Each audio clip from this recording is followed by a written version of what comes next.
Olá, é bom ter você de volta. Hoje vamos começar a ver alguns elementos relativos ao juízo de admissibilidade realizado ainda perante o TST e algumas das possibilidades relativas à obtenção de efeito suspensivo a recurso de revista. Então, o primeiro ponto a examinar é o parágrafo 1º do artigo 896 da CLT, cujo texto traz que o recurso de revista, dotado de efeito apenas devolutivo, será interposto perante o presidente do Tribunal Regional do Trabalho, que, por decisão fundamentada, poderá recebê-lo ou denegá-lo. Então, na primeira parte desse dispositivo, se tem que o recurso de revista é dotado de efeito apenas devolutivo, ou seja, ele não tem o condão ou a capacidade de suspender por ele mesmo a eficácia da decisão proferida pelo TRT no julgamento do recurso ordinário. A outra disposição desse artigo é que o recurso de revista é interposto perante o presidente do Tribunal Regional do Trabalho, ou seja, a petição de apresentação do recurso é formulada e direcionada ao presidente do Tribunal Regional e esse recurso é apresentado também fisicamente no Tribunal Regional do Trabalho. Eventualmente, alguns tribunais de maior monta dispõem regimentalmente dessa atribuição a um vice-presidente, às vezes até um vice-presidente judicial, como é assim denominado, ou seja, um do ocupante de cargo de direção é encarregado de realizar o juízo de admissibilidade inicial do recurso de revista. Inclusive, a parte final do parágrafo 1º do artigo 896 da CLT especifica que, por decisão fundamentada, poderá recebê-lo ou denegá-lo, ou seja, como é natural, em decorrência da Constituição, do CPC atual e especialmente da Instrução Normativa número 40 do TST, essa decisão tem que ser fundamentada acerca de cada um dos temas que esteja contido no recurso de revista. O julgamento consequente será o de recebimento ou de não recebimento, ou seja, da concessão ou da negativa de seguimento a esse recurso. O parágrafo 6º do artigo 896-A traz um outro elemento relativo a esse primeiro juízo de admissibilidade. Assim, conforme o texto desse dispositivo, se tem que o juízo de admissibilidade do recurso de revista, exercido pela presidência dos Tribunais Regionais do Trabalho, limita-se à análise dos pressupostos intrínsecos e extrínsecos do apelo, não abrangendo o critério da transcendência das questões nele veiculadas. O artigo 896-A da CLT veio a disciplinar o critério da transcendência, o pressuposto da transcendência a ser observado na admissibilidade do recurso de revista. Entretanto, o exame dessa questão da transcendência não compete à presidência dos Tribunais Regionais do Trabalho. À presidência ou à vice-presidência do Tribunal Regional do Trabalho cabe examinar a satisfação dos pressupostos intrínsecos e extrínsecos do recurso de revista. Em vídeo subsequente, eventualmente podemos até tratar de explicitar melhor o que vem a ser esses pressupostos extrínsecos e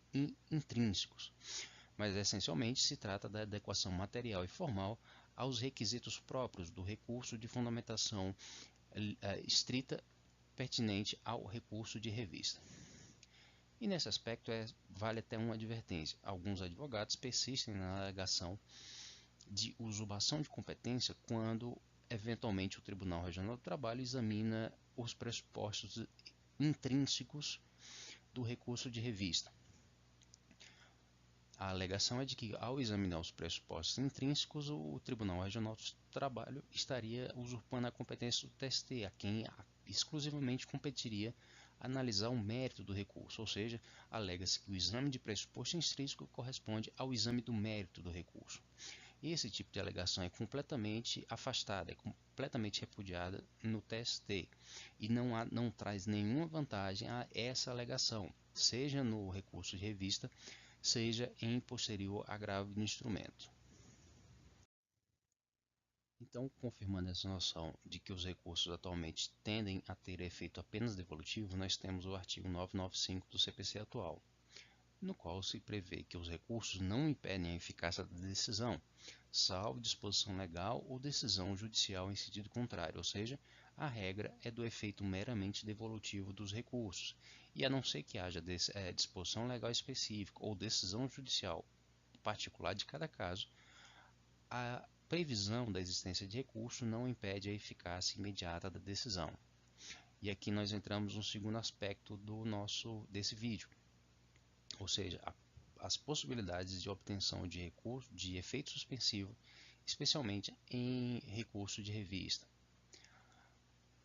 Uma primeira apontamento relativo a essa possibilidade se tem no parágrafo único do artigo 995 do CPC,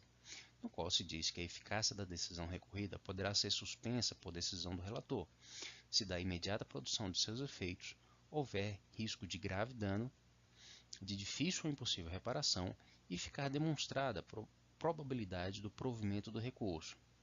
É interessante observar que esse dispositivo não consta da instrução normativa número 39 do TST como de aplicação ou de não aplicação, ou seja, não há um pronunciamento específico do TST acerca da aplicação ou não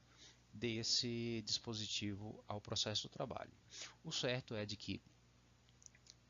se obtém aqui uma diretriz para a obtenção ou para a concessão de efeito suspensivo a recursos que naturalmente não tenham essa capacidade, ou seja, de se verificar se houver risco de grave dano ou de impossibilidade de reparação, somada à probabilidade do provimento do recurso. Nesse caso, se poderia admitir decisão própria na qual se suspendessem os efeitos da decisão recorrida. Atualmente, o quadro legislativo atual especifica algumas possibilidades. Inicialmente, em alguns casos bastante específicos, seria admissível a reclamação do artigo 988 do CPC. Ainda, o CPC atual traz algumas disposições relativas a efeito suspensivo que naturalmente se pode conceder a recurso extraordinário ou a recurso especial. Mas, como nós vamos ver um pouco mais à frente, não há nenhuma explicitação se essas disposições poderiam ter aplicação imediata ao processo do trabalho. A tendência é de que não se aplicasse, por conta da disposição própria da legislação trabalhista, mas ela pode trazer essa disposição relativa ao recurso especial e recurso extraordinário,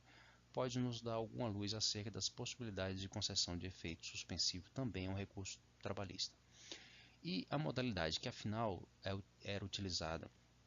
e ainda está aberta a maior parte das causas é a possibilidade de concessão de tutela provisória, seja na modalidade de tutela de urgência cautelar ou mesmo na tutela de evidência, e assim se consiga o efeito suspensivo a recurso de revista. Nos próximos slides, então, nós vamos ver algumas dessas possibilidades. Então, examinando a reclamação inicialmente, nós temos que, pelo CPC, no artigo 988, dá ensejo à reclamação quando a decisão objeto dessa reclamação é contrária à súmula vinculante, a precedente em julgamento de casos repetitivos ou incidente de assunção de competência, ou ainda de decisão derivada de acordo em incidente de resolução de demandas repetitivas ou mesmo de incidente de assunção de competência. Ou seja, são casos restritos, mas que, se o sistema atual do CPC for posto em plena eficácia, esses casos vão se tornar mais comuns. E sendo essa situação de que o acórdão do Tribunal Regional do Trabalho, objeto do recurso em revista, contenha decisão que contrarie esses precedentes, ou seja, a súmula vinculante, o caso repetitivo ou o incidente de assunção de competência ou mesmo de resolução de demandas repetitivas, poderia ter lugar então a suspensão prevista no inciso 2º do artigo 989 do CPC, ou seja, na qual se diz que ao despachar a reclamação, o relator, se necessário, ordenará a suspensão do processo ou do ato impugnado para evitar dano irreparável, ou seja, cabendo a reclamação e verificado o dano irreparável, o relator dessa reclamação pode providenciar a suspensão do ato impugnado, ou seja, do acórdão do regional. Outro aspecto a se verificar é da possibilidade da concessão de tutela de urgência na modalidade cautelar, e esse é o meio que tradicionalmente se usa para obter o efeito suspensivo ao recurso de revista. É bom ter em conta então que o artigo 300 do CPC prevê que a tutela de urgência será concedida quando houver elementos que evidenciem a probabilidade do direito e o perigo de dano ou risco ao resultado útil do processo. Ou seja, a parte pode formular essa pretensão de tutela de urgência na modalidade cautelar, demonstrando esses aspectos, essencialmente a probabilidade do êxito do recurso e ainda o perigo de dano ou risco ao resultado útil do processo. É bom ter em conta, então, que esse pedido cautelar, essa cautela pode ser antecedente, ou seja, aqui o artigo 305 do CPC refere à petição inicial da ação, mas se pode ter em conta que a própria peça recursal, ou seja, do recurso revista, contém esse pedido cautelar que, no caso, será examinado pela presidência do Tribunal Regional do Trabalho. Em vídeos subsequentes, nós vamos explorar um pouco mais desse procedimento da formulação e da análise do pleito cautelar. Mas o importante aqui também destacar é que, além da possibilidade de formulação de pedido de tutela de urgência na modalidade cautelar, por meio da petição do recurso de revista, é possível também se cogitar da possibilidade de ajuizamento desse pedido de forma antecedente, ou seja, em peça separada, e nesse caso, eventualmente até direcionada diretamente ao TST. Mas esses aspectos mais específicos dessa interposição nós vamos ver em vídeos subsequentes. É bom destacar então a possibilidade até da concessão de tutela de evidência, ou seja, pelo artigo 301 do CPC, se tem que a tutela de evidência será concedida independentemente da demonstração do perigo de dano ou de risco ao resultado útil do processo, quando o inciso 2º desse artigo, então, as alegações de fato poderem ser comprovadas apenas documentalmente e houver tese firmada em julgamento de casos repetitivos ou em súmula vinculante, ou seja, suponha que a questão é meramente de direito contida no acórdão do regional, objeto do recurso revista, e essa tese firmada no acórdão regional é contrária àquela firmada no julgamento de casos repetitivos ou em súmula vinculante. E é bom lembrar que o TST já tem um número bastante razoável de julgamento em casos repetitivos. Então, nessa hipótese, o pleito de tutela de urgência seria,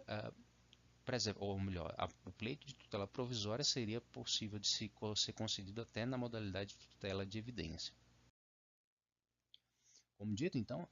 o parágrafo 5º do artigo 1029 do CPC traz essa disposição da possibilidade da concessão de efeito suspensivo a recurso extraordinário e especial. Entretanto, como vimos, esse dispositivo não foi tratado na instrução normativa número 39 do TST, ou seja, ainda não se tem um pronunciamento específico e definitivo do TST acerca de eventual aplicabilidade. O importante desse dispositivo é que ele nos dá uma diretriz, ou seja, aquelas modalidades em que se pudesse obter efeito suspensivo a recurso extraordinário especial seriam requisitos pelo menos mínimos para a eventual concessão de efeito suspensivo ao recurso de revista. Vale lembrar, por fim, que o regimento interno do TST, no seu artigo 310, traz que a tutela de urgência e a tutela de evidência poderão ser requeridas antes ou no curso do processo principal e deste são sempre dependentes, aplicando-se o disposto no artigo 294.331. Quando se vai examinar esses dispositivos, o que nós faremos em vídeos posteriores, nós vamos ver que essas hipóteses de tutela de urgência e tutela de evidência se prestam tanto àqueles processos originários do TST, quanto a processos que chegam por meio de recursos, especificamente o recurso de revista. O importante destacar é que já o regimento interno do TST prevê que o exame da tutela de urgência e tutela de evidência relacionada a processos que chegam ao conhecimento do Tribunal Superior do Trabalho também será regido pelas disposições do artigo 294 e 311 do CPC. Então, esse é o nosso primeiro contato com o juízo de admissibilidade do recurso em revista ainda nos tribunais regionais do trabalho. Também vimos questões relacionadas ao efeito suspensivo ao recurso em revista. Interessante lembrar que o juízo de admissibilidade feito no TRT envolve apenas os pressupostos intrínsecos e extrínsecos, não tratando da transcendência, e que o exame de pressupostos intrínsecos do recurso de revista não caracteriza a usurpação da competência do TST. E de outro lado, nós vimos que o meio tradicional de obtenção de efeito suspensivo a recurso de revista é a formulação de pedido de tutela cautelar, mas que no sistema atual é possível se vislumbrar outros meios a partir dos quais se obtenha efeito suspensivo a recurso de revista, efeito esse que não é comum ao recurso de revista. Eu agradeço a atenção e nos vemos no próximo vídeo. Até mais.